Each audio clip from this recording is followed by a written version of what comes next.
At the end of August, U.S. President Donald Trump memorably declared on Twitter that talking is not the answer to resolving the situation with North Korea, for the U.S. has been talking to North Korea, and paying them extortion money, for 25 years. The Chinese have had 2 months to argue a much softer position, with China's official China Daily arguing against both the U.S. and North Korea that the UN sanctions should be given time to work.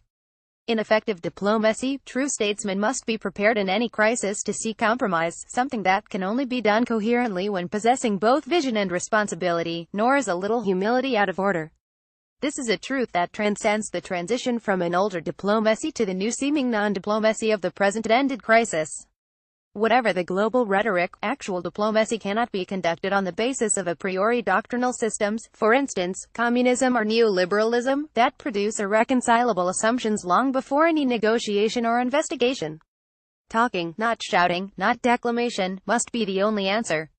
In the present situation, obtaining this desired position requires leaders, especially those of the U.S., South Korea and China, to make statements that do not stray too far from the pathways that are relied on to be actual diplomacy.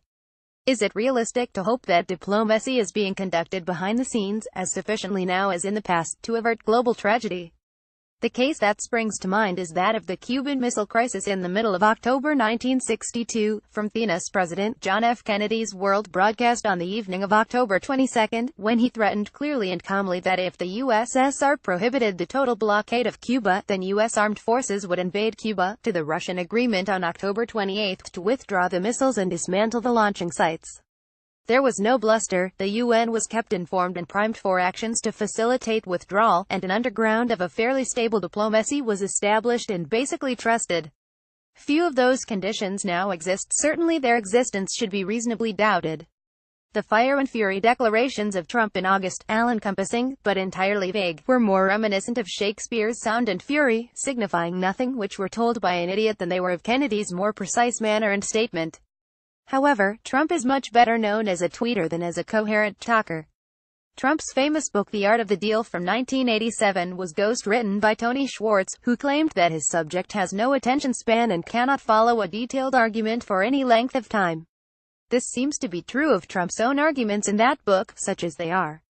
Of the 11 steps that Trump advocated for effective business success, he seems now to be adhering to only use your leverage and get the word out, abandoning all of thinking big or, indeed, thinking at all, protecting the downside or delivering the goods and containing the costs. Put in terms of those who want to talk, supposedly South Korea, Japan and China, lesser regional players, such as Taiwan, do as the UN and most democracies worldwide are doing.